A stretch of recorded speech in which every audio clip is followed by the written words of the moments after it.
Assalamu alaikum. We had completed the 9 questions of exercise 15.1 in the probability chapter class 10th, and now we will move on to the next question, that is question number 10. Question number 10 में हमसे पूछा जा रहा है, a piggy bank contains 150 paise coins.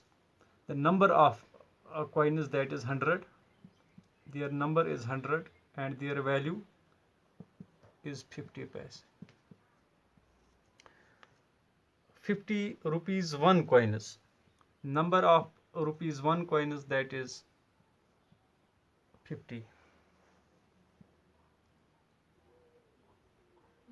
100 paise. 20 rupees 2 coins. The number of rupees 2 coins, that is 20, and 10 rupees 5 coins. The number of coins is 10 and their value is 5. That means 500 paise. If we try to calculate them in terms of paise, or we can simply write 0.5, 1, 2 and rupees 5. So actually this value doesn't matter in the question. What matters is the number of the coins. तो हम सबसे पहले total number of coins जो है ना वो देख लेंगे कितने हैं. 100 plus 50, that is 150, plus 20 170, plus 10 that is 180. तो जैसा मैंने आपको पहले ही लेक्चर में कहा था कि जो सबसे अहम चीज़ होती है प्रोबेबिलिटी में, that is the total number, जो हमें पता होना चाहिए. Total number of coins, that is 180 coins total में हमें दी गई है.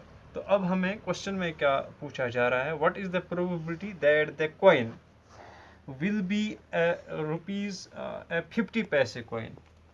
फर्स्ट जो है ना प्रोबेबिलिटी हमें जो चेक करनी है, that is probability of getting a 50 पैसे coin out of these coins.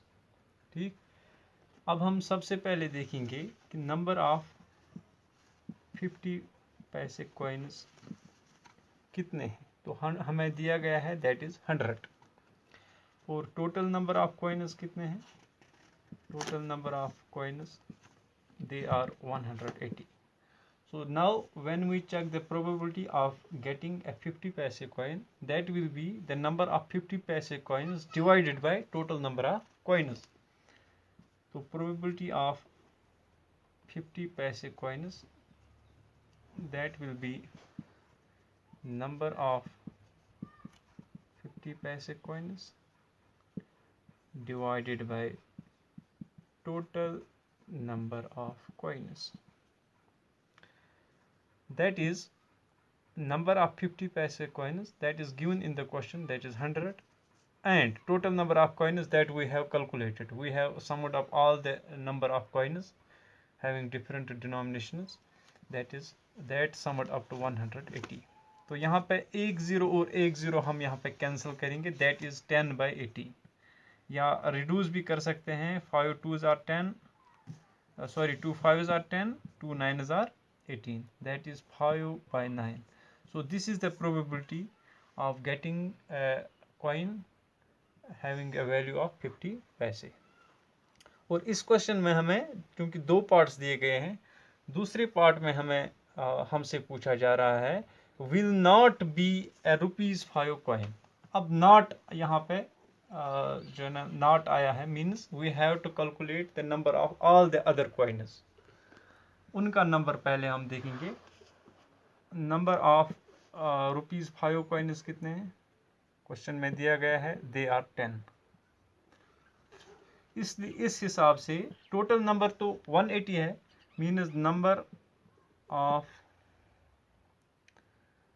Rupees number of coins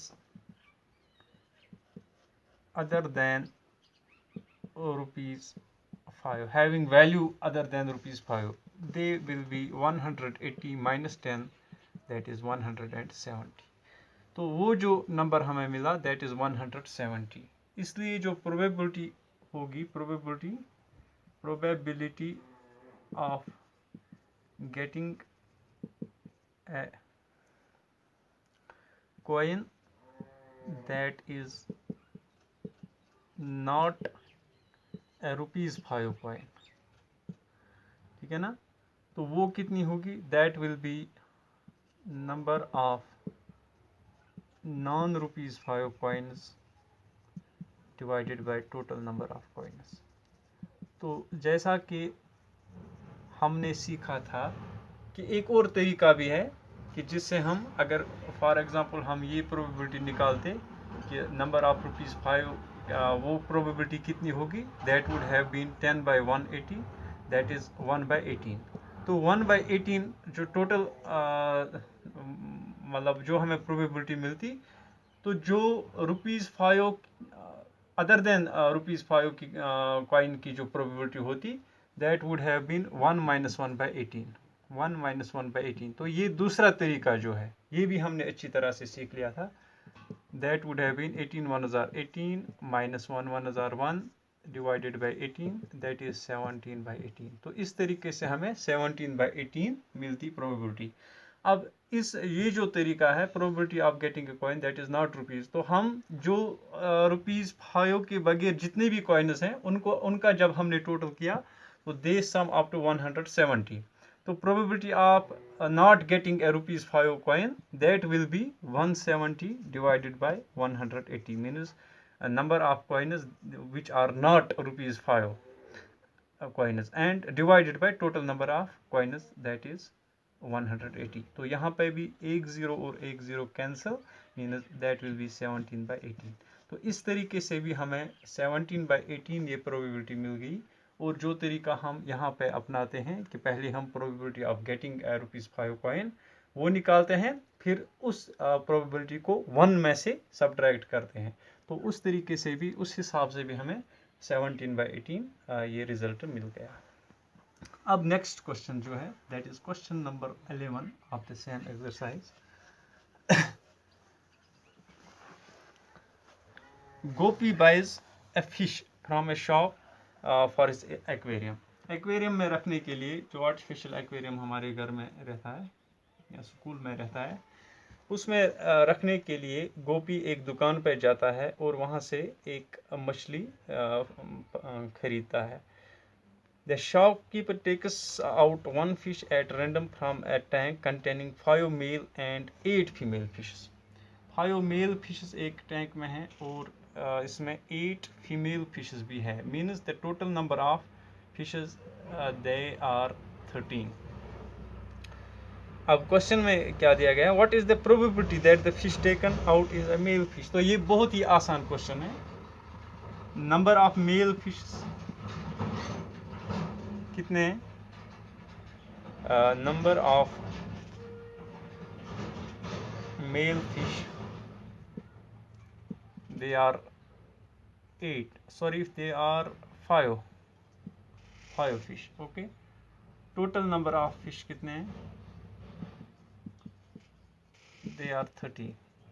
इसलिए तो probability of getting a male fish will be 5/13। तो ये बहुत easy है। probability of getting a male fish, that will be number of male fish divided by total number of fish, that is 5/13।